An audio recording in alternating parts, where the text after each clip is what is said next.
Since the beginning of my woodworking journey, roughly 8 years ago, my entire shop has been designed based around my furniture business. So the entire shop layout, design, tool preferences have all been in a way to increase production and speed up furniture building to get it out the door and delivered to my customer. But lately, I've been lucky enough to step back a little bit, produce more videos and content creating for you guys, which is what I really enjoy doing. So the past couple weeks, I've been redesigning my entire shop. I took everything out, all of the tools, machines, everything off the walls, cleaned everything, brought everything back in that I was gonna keep, replaced a ton of machines and tools, and this is what it looks like now. But there is one more piece that I wanna add to this main area, which is the wall behind me. I call it the feature wall because I'm always standing in front of it. So I wanna add a cabinet that spans this entire wall. That way I can house all of this junk that I've got left over and hide it from you guys during my videos, because most of that stuff is just doubles and triples of what I've already got, or stuff that I hardly ever use, but I wanna keep around because every once in a while you need it. So I really wanna try to build as much of this cabinet as possible with recycled or reused material from cutoffs of previous projects. Now I know I'll have to use some new stuff, but I'm gonna try to keep it to a minimum, so let's get started. In my attempt to stick to that goal to use as many cutoffs or leftover pieces from previous projects as possible, I've got a good stash of 1/2-inch plywood left over from a job that I did a while back, so I'm gonna use that to build the carcass. Typical cabinet construction would call for 3/4-inch plywood for the walls, but I'm gonna be building this in 3 separate sections, then attaching them all together, so I'm gonna be doubling up that 1/2-inch wall. So there's a time and a place in woodworking to get fancy with joinery and detail, and shop cabinets for me are not one of them. So for assembly, we're gonna be using some Hidden Valley secret sauce and screws. This cabinet design is gonna be super basic, so I'm just gonna add a little bit of glue and then screw the stretchers in through the side walls of the plywood. After I get the bottom stretchers attached to both sides, I like to install the base of the cabinet first before I flip it over. So I'm gonna add a little bit of glue on top and just slide in the base and use some brad nails to hold it in. That glue is gonna be more than strong enough after it dries. Then I'll flip over the cabinet, do the top stretchers. I made the top front stretcher a little bit thinner than all of the rest because I'm gonna add a drawer, and I was trying to save a little bit of space on the drawer height. The last step for this portion of the build is a couple 3/4-inch supports for our shelf to sit on. And I'm not even gonna add a back to these cabinets because it's going on a wood wall and there's no point really. So I build 2 more, and you can see the floor's got a bit of a slope here. So I'm gonna prop it up and level it out, then hit a couple brad nails. Then I'll screw it into the wall when I know it's level. I'll repeat that for the next 2 cabinets down the line, making sure they're level all the way down.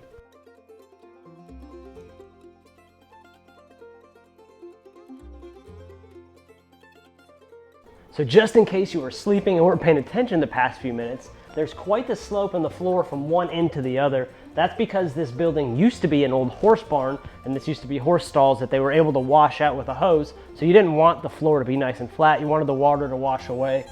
So there's about a 3.5-inch difference from one end to the other.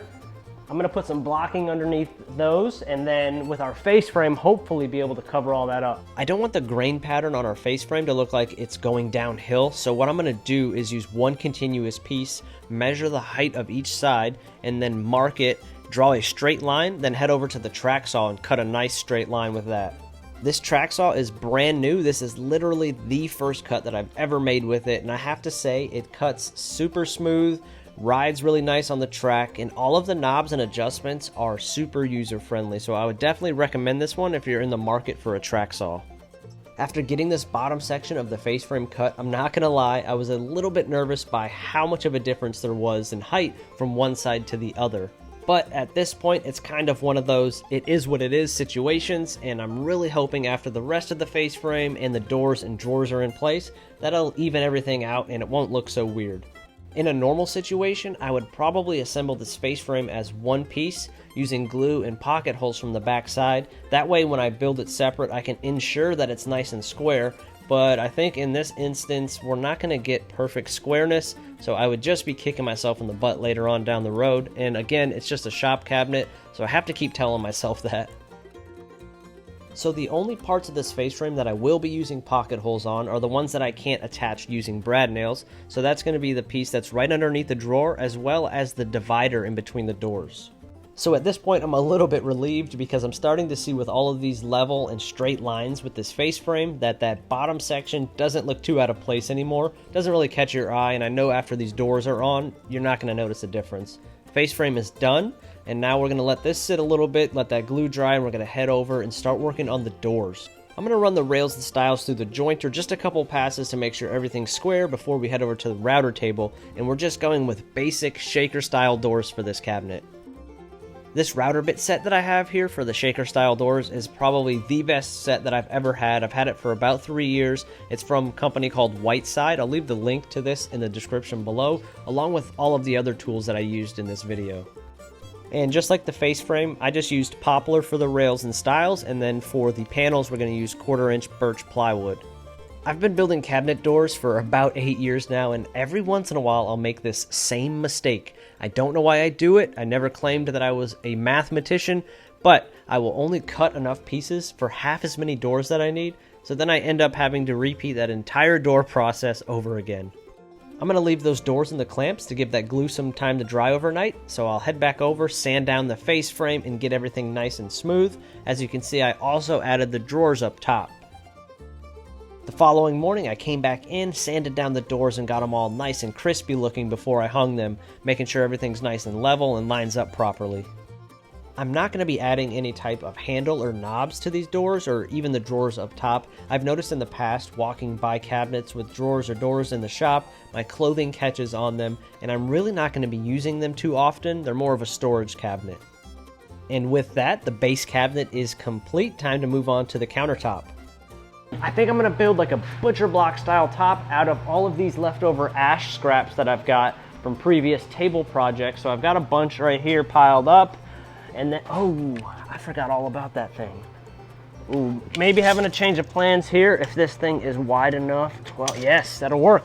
So that's a leftover piece of blackjack oak. It's like 10 foot long from a project about 4 years ago.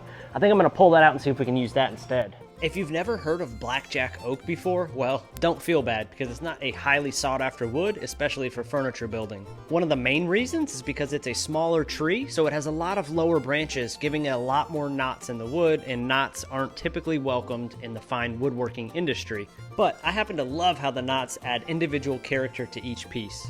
So honestly, I don't think I'm gonna get a better fitting solid piece naturally than that.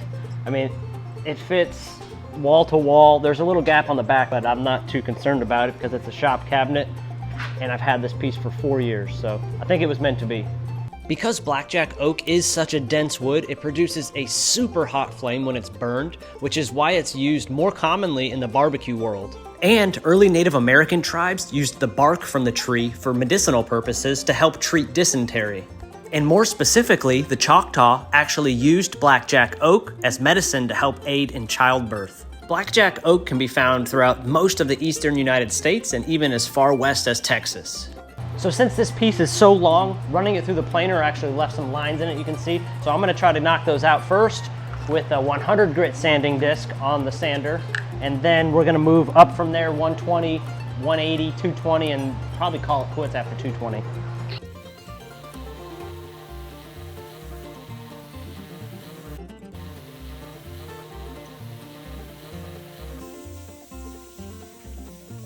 So now I've got everything sanded nice and smooth and ready for finish, and I'm not gonna do any kind of crazy stain or anything. I'm just gonna add a nice oil finish, and it's gonna make all of the grain and detail in the wood just really pop. This oil is just a blend of mineral oil, coconut oil, and beeswax for protection. And you can actually do this with your bare hands, but I don't really feel like getting them all sticky because I'm about to go eat lunch after this.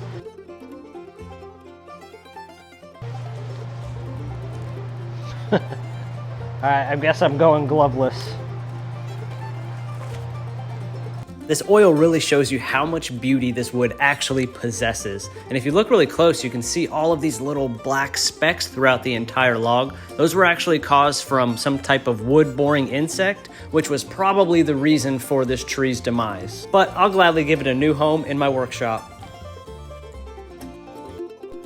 Thank you guys so much for watching, and please let me know what you guys think of this build in the comment section.